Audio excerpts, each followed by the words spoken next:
कहानी गंगापुर की है, जहां सर्दियां हमेशा समय से पहले ही दस्तक दिया करता था। सर्दी इतनी तेज और भयंकर पर होती थी कि वहां पर लोग अपने घरों से बाहर नहीं निकलते थे। वहीं पर वरुण नाम का एक गरीब मजदूर रहा करता था, जो कि एक कंपनी में काम किया करता था। उसकी पत्नी की देहांत बहुत पहले ही हो गई थी और उसकी एक बेटी सीमा 11 साल की थी। वरुण एक कंपनी में काम किया करता था, लेकिन कुछ कारण बस कंपनी बंद हो गई और वरुण बेरोजगार हो गया था। और ऐसे भी वह एक गरीब मजदूर था, लेकिन अब उसका घर का गुजारा भी बहुत मुश्किल से चल रहा था। अब उसके पास काम करने का और पैसे कमाने का दूसरा साधन भी नहीं था, और यह बात उसने अपनी बेटी को नहीं बताया था। और ठंड भी अपनाकर पूरे जोरों से गांव में बरसा रहा था। ठंड पड़ने का कारण वहां पर एक और भी था, क्योंकि गंगापुर गांव गंगा नदी के पास ही बसा हुआ था, इसीलिए उसका नाम गंगापुर पड़ा था।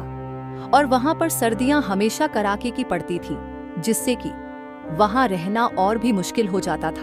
पिताजी, हमारे पास ओढ़ने के लिए इस ठंड में कपड़े तक नहीं है, और ठंडी हवाएं हमारे घर में सीधे चली आती हैं, जिसकी वजह से मैं घर में अकेले इस ठंड में ठिठुरती रहती हूँ।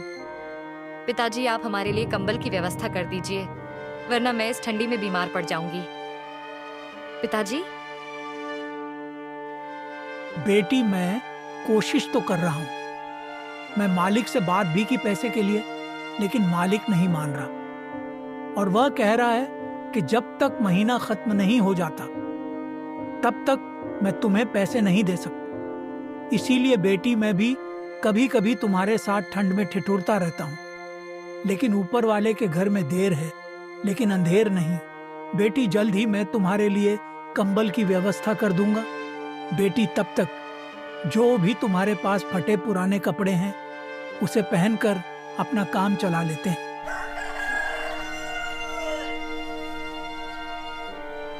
वरुण अपनी बेटी से सच्चाई नहीं बता रहा था कि कंपनी बंद हो गया है और उसे काम भी नहीं मिल रहा है। वह दिन भर इधर उधर भटकता रहता है काम की तलाश में, लेकिन उसे कोई भी अभी काम पर नहीं रखता है, जिसकी वजह से वह भी कई दिनों तक पानी पीकर अपने घर में रहता है। एक दिन जब वह एक गांव से गुजर रहा था, तो वहां पर उसे एक बहुत बड़े सेठ का गोदाम दिखाई पड़ता है, जिसे देख वह मन ही मन सोचता है कि उसे अब कोई ना कोई काम तो मिल ही जाएगा, काम से कम उसकी बेटी को ठंड में ऐसे दिन देखना ना पड़े।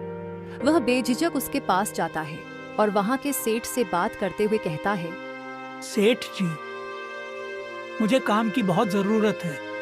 मैं एक फैक्ट्री में काम किया करता था, लेकिन वह बंद पड़ गया है, जिसकी वजह से मैं अब बेरोजगार हो चुका हूँ, और मेरे घर में खाने तक के पैसे भी नहीं हैं। मैं बहुत गरीब हूँ। सेठ जी, मेरी बेटी घर में अकेली रहती है और उनके पास भी इस ठंड में बचने के लिए कोई कपड़े तक नहीं है। मैं बहुत मजबूर हूँ सेठ जी, कृपया आप मुझे कुछ काम दे दें, ताकि हम जैसे गरीबों का पेट पाल सके और हम लोग ठंड से बच जाए। से तू ये कैसी बातें कर रहा है? तेरे घर में पैसे नहीं हैं तो उससे मुझे क्या लेना देना? मेरी फैक्ट्री में अभी बहुत सारे मजदूर काम कर रहे हैं और मैं उसे अभी नहीं निकल सकता, क्योंकि मेरे फैक्ट्री में मजदूरों की अभी कोई भी कमी नहीं है और मैं किसी और को ज्यादा काम पर भी नहीं रख सकता। इसीलिए मैं तुम्हारी कोई मदद अभी नहीं कर सकता हूं। तुम चले जाओ और किसी और के पास से कोई काम देख लो। मेरे पास तो अभी कोई भी काम नहीं है। रहम करिए सेठ जी, रहम करिए। हम जैसे गरीब आप लोगों के ही भरोसे काम करते हैं और आप भी हमारे लिए भगवान होते हैं। मेरे साथ ऐसा मत कीजिए, मेरी बेटी भूखी रह जाएगी। आज ही कृपया मुझे कोई भी काम दे दीजिए, ताकि मैं उसे करके अपने हिस्से की मजदूरी के पैसे ले सकूं, जिससे कि बेटी के लिए खाना और उसके लिए कंबल की व्यवस्था कर सकूं। सेठ जी, गरीब का भला कर दीजिए। सेठ जी, मुझे कोई भी एक छोटा सा काम दे दीजिए। मैं आपके सामने हाथ जोड़कर विनती करता हूँ। सेठ जी, कृपया मुझे काम दे दीजिए। अरे, तू लातों के भूत बातों से नहीं मानेगा ना। मैं तुझे अभी धक्के मारकर यहाँ से निकलवाता हूँ। मैंने तुझे बोल दिया है ना कि यहाँ अब भी कोई भी काम नहीं है, पर तू अभी जिद कर रहा है। तेरे जैसे गरीबों के कारण ही है हम लोगों के साथ ना बुरा होता है। चल निकल जा यहाँ से, मुझे अभी किसी भी मजदूर की जरूरत नहीं है। वरुण को सेठ वहां से निकाल देता है। वरुण उदास मन से वहां से चला जाता है। वरुण बहुत दुखी हो जाता है कि अब उसके पास खाने तक को कुछ भी नहीं था और ठंड भी बहुत ज्यादा बढ़ने लगी थी। वरुण से यह सब देखा नहीं जाता। वरुण थक हार कर किसी और के पास काम की तलाश में निकल जाता है। इधर वरुण की बेटी सीमा को ये सब बात पता चल जाती है कि पिताजी जिस कंपनी में काम किया करते थे वह कंपनी अब बंद पर गया है और उसके पिताजी अब तुम बेरोजगार हो चुके हैं। उसकी बेटी यह सब जानने के बाद बहुत परेशान हो जाती है और वह घर में राधा मैया की फोटो के सामने बैठकर रोने लग जाती है और राधा मैया से कहती है, राधे मैया, मेरे पिताजी को कोई काम दिलवा दीजिए, वरना हम लोग इस ठंड में ठिठुर ठिठुर के मारे जाएंगे। राधे मैया, हम आपके चरणों में दास बनकर बैठे हैं। राधे मैया कृपा करें, हमारे ऊपर थोड़ी सी तो रहम करें। राधे मैया, मेरे सहारे में कोई नहीं है। मेरे पिताजी के पास जो कंपनी में काम करते थे अब वह कंपनी भी बंद हो चुका है। राधे मैया, हम लोग अब रोजगार हो चुके हैं। राधे मैया कृपा करके हमारे ऊपर कुछ रहम करें।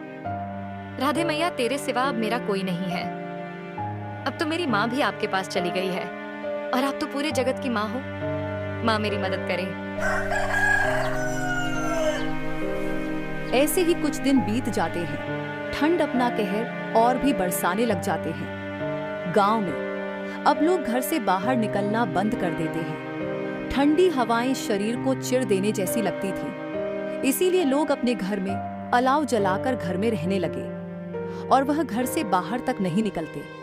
कई दूर दूर गांव में भी लोग ठंड से प्रभावित हो चुके थे। जिनके घर नदी के पास था वह और भी ठंड से प्रभावित हो चुके थे। एक दिन जब वरुण काम की तलाश में निकल रहा था तो वहीं पर उसे सेठ, जिससे वह काम के भीख मांग रहा था, वह बहुत तेजी में कहीं जा रहा होता है, लेकिन जाते हुए वह अपना एक बैग गिरा देता है, जिससे वरुण देख लेता है और वह जल्दी से जाकर बैग को उठा लेता है। उसे बैग में वह देखता है कि बहुत सारे पैसे रखे हुए थे। तब वरुण कहता है, अरे बाप रे, इसमें तो इतने सारे पैसे हैं कि मैं इस सर्दी में बिना कमाए भी इन पैसों से अपनी दिन चला सकता हूँ। लेकिन ये पैसे मलिक के हैं और मैं चोरी नहीं कर सकता।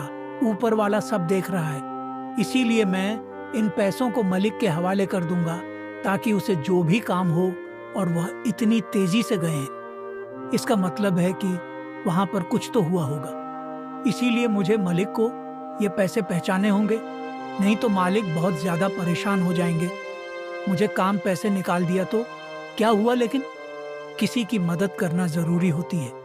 वह पैसे लेकर मलिक जिस रास्ते से गया था वह भी उसी रास्ते को सीधे चले जाता है और वह कुछ दूर जाने के बाद वह देखता है मालिक एक अस्पताल के बाहर खड़े होकर रो रहे थे। तब वहां पर वरुण उसे देख लेता है और उनके पास जाता है और उनसे कहता है, मालिक, मालिक, आप जब बहुत तेजी में दुकान से जा रहे थे तो रास्ते में आपका यह बैग गिर गया था, जिससे मैं देख लिया और मैं आपके साथ ही साथ में यहाँ तक आया हूँ। और आप लोग रो क्यों रहे हैं? आपके पैसे तो मैं ले आया हूँ ना। आप लोग को कोई दिक्कत है क्या? सुनो बेटे, मेरा एक ही बेटा है और वह अस्पताल में पड़ा हुआ है क्योंकि उसका ब्लड ग्रुप नहीं मिल रहा है, और जो आदमी ब्लड देने को तैयार था वह 10 लाख पैसे की मांग कर रहा था, और पैसे टाइम पर न देने के कारण वह यहाँ से चला जाता है। अब मेरा बेटा जीवन और मृत्यु के बीच जूझ रहा है और उसे ब्लड की सख्त जरूरत है, लेकिन हम दोनों में से उनका ब्लड ग्रुप मैच नहीं कर रहा है।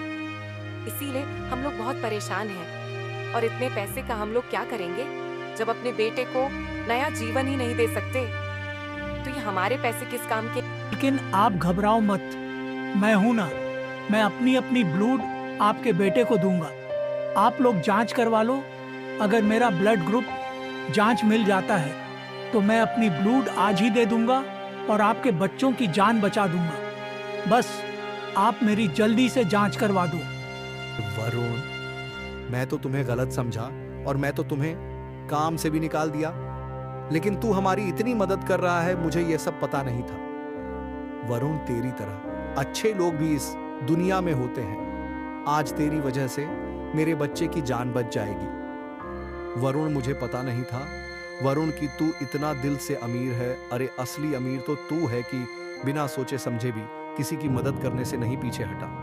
और एक मैं हूं, इतने सारे पैसे मलिक के होने के बाद भी आज रोड पर भीख मांगता फिर रहा हूं अपनी बेटा की जीवन के लिए। लेकिन मुझे भी कोई आशा है, मदद नहीं करता, और मैं तुम्हारा हमेशा आभारी रहूंगा। वरुण, और यह सारे पैसे भी अपने पास ही रख लो ताकि तुम्हें पैसे मांगने की कभी जरूरत ही ना पड़े। और आज से तू हमारे कंपनी का सेठ बन के रहोगे और तुझे मैं अच्छी सैलरी और रकम के साथ अपने काम पर रखूंगा। बस तू मेरे बेटे की खून दे।